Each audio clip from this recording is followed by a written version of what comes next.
ನಿರೂಪಿಸಿದೆ. ಯಾಕಂತಂದರೆ ನಾವೇನೇನೋ ಅಂದ್ಕೊಂಡಿರ್ತೀವಿ. ಯಾಕಂದರೆ ಅವರು ಈ ಟೈಟಲಿಂದ ಹಿಡ್ಕೊಂಡು ಒಂದು ಹೊಸತನವನ್ನು ಶುರು ಮಾಡುವಂಥದ್ದು. ನನಗೆ ಈ ಸಿನಿಮಾದಲ್ಲಿ ಅನಿಸಿದ್ದು ಪ್ರತಿಯೊಂದು ಫ್ರೇಮ್ನಲ್ಲೂ ಪ್ರತಿಯೊಂದು ಸೀನ್ನಲ್ಲೂ ಕೂಡ ನೀವು ನಿಮ್ಮದೇ ಆದಂಥ ಆಯಾಮದಲ್ಲಿ ಎಷ್ಟು ಡಿಕೋಡ್ ಮಾಡ್ತಾ ಹೋಗ್ತಿರೋ ಅಷ್ಟೂ ಕೂಡ ಒಂದಿಷ್ಟು ವಿಚಾರಗಳನ್ನು ಒಳಗಡೆ ಇಟ್ಟಿರುವಂಥದ್ದು. ಬಹಳ ವರ್ಷ ಆಗಿತ್ತು ಸರ್ ಅವರ ನಿರ್ದೇಶನದ ಒಂದು ಸಿನಿಮಾ ಬಂದು. ಆ್ಯಕ್ಚುಲಿ ನಾನು ಅವರ ಡೈರೆಕ್ಷನ್ ವಿಚಾರಕ್ಕೆ ಅಂತ ಬಂದಾಗ ನಾನು ಅವ್ರ ದೊಡ್ಡ ಫ್ಯಾನು.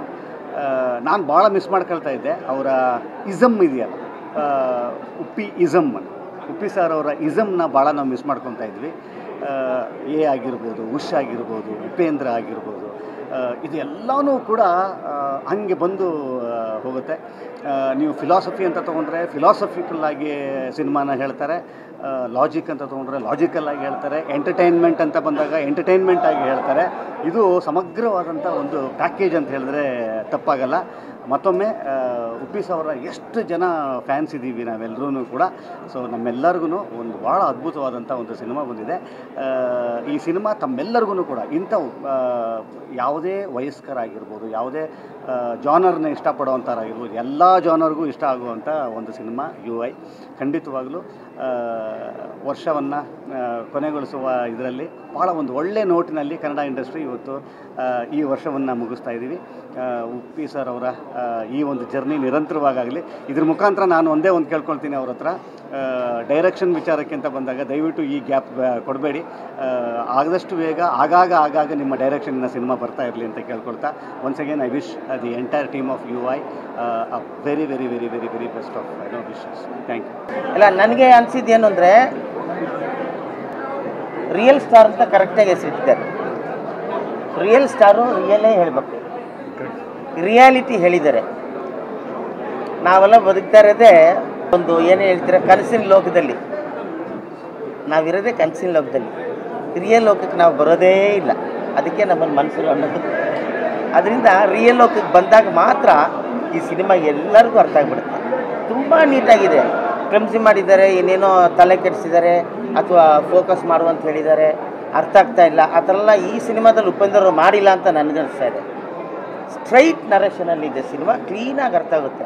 ಅವ್ರು ಹೇಳಿರೋದು ಒಂದು ಪದ ಮಾತ್ರ ಸತ್ಯ, ಫೋಕಸ್ ಮಾಡಿದ್ರೆ ನಾವೇ ನಮ್ಮ ಬ್ರೈನೇ ಪ್ರತಿಯೊಂದು ನಮ್ಮಲ್ಲಿ ಆಗ್ತಾ ಇರೋದು ಈಗ ಏನಾಗ್ತಾ ಇದೆ ಅಷ್ಟು ನಿಜವೂ.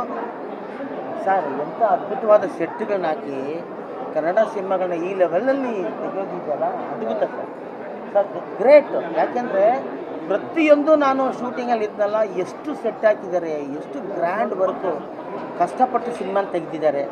ಭಾಳ ಚೆನ್ನಾಗಿದೆ. ಅರ್ಥ ಮಾಡ್ಕೊಳ್ಳೋದು ಬಿಡೋದು ಅದು ಆಮೇಲೆ ಪ್ರಶ್ನೆ. ಫಸ್ಟು ಏನು ಹೇಳ್ತಿದ್ದಾರೆ ಅಥವಾ ಸಿನಿಮಾ ಹೆಂಗೆ ತೆಗೆದಿದ್ದಾರೆ, ಯಾವ ಲೆವೆಲಿದೆ, ಎಷ್ಟು ಗ್ರ್ಯಾಂಡ್ ಆಗಿದೆ ಅನ್ನೋದನ್ನು. ಸಿನಿಮಾ ಇರೋದೇ ಎಂಟರ್ಟೈನ್ಮೆಂಟ್, ಆ ಎಲ್ಲ ಎಂಟರ್ಟೈನ್ಮೆಂಟ್ ಸಿನಿಮಾದಲ್ಲಿದೆ. ಎಲ್ಲ ನಮ್ಮ ಆಡಿಯನ್ಸು ಬಂದು ಸಿನಿಮಾ ನೋಡ್ಬೇಕಷ್ಟೇ, ಖುಷಿಯಾಗಿ ಬಂದರೆ ಎಂಜಾಯ್ ಮಾಡ್ಬೋದು. ಅದೇ ಉಪೇಂದ್ರ ರಿಯಲ್ ಸ್ಟಾರ್, ರಿಯಾಲಿಟಿ ತೋರಿಸಿದ್ದಾರೆ. ರಿಯಾಲಿಟಿನ ಬಯಸೋರು, ಕನಸಿನ ಲೋಕದಿಂದ ರಿಯಲ್ ಲೋಕಕ್ಕೆ ಬರೋರು ಬಂದು ನೋಡಿ. ನಮಸ್ಕಾರ. ಇದರಲ್ಲಿ ಅರ್ಥವಾಗದೇ ಇರೋದು ಏನಿಲ್ಲ, ಎಲ್ಲ ಸ್ಪಷ್ಟವಾಗೇ ಇದೆ ಏನು ನಡೀತಾ ಇದೆ ಈ ದೇಶದಲ್ಲಿ. ಆಮೇಲೆ ಕಲ್ಕಿ ಹುಟ್ಟೋದು 12 ಗಂಟೆ ರಾತ್ರಿಗೆ. 12 ಗಂಟೆ ಅಂದರೆ ನಮಗೆ ಸ್ವಾತಂತ್ರ್ಯ ಸಿಕ್ಕಿದ ದಿನ. ಅಲ್ಲಿಂದ ಕಲ್ಕಿ ಅವತಾರ ಇವತ್ತಿಗೆ ಏನು ನಡೀತಾ ಇದೆ ಅನ್ನೋದು ನಿಮಗೆ ಗೊತ್ತಿದೆ. ಸೊ ಇದರಲ್ಲಿ ಎಲ್ಲ ಸ್ಪಷ್ಟವಾಗೇ ಇದೆ. ಆಮೇಲೆ ನನಗೆ ಬ್ಯಾಕ್ಗ್ರೌಂಡ್ ಮ್ಯೂಸಿಕ್ಕು ಅಜನೀಶ್ ತುಂಬ ಚೆನ್ನಾಗಿ ಮಾಡಿದ್ದಾನೆ.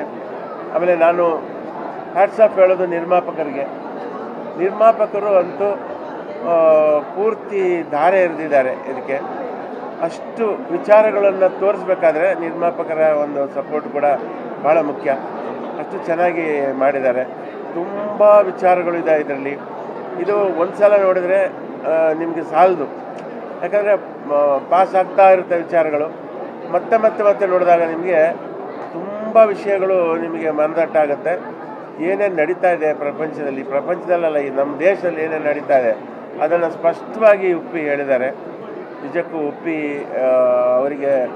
ಉಪ್ಪಿಗೆ ಇಂಥ ಒಂದು ಯೋಚನೆಗಳು ಬಂದಿರೋದಕ್ಕೆ ನಾವು ಹೆಮ್ಮೆ ಪಡಬೇಕು.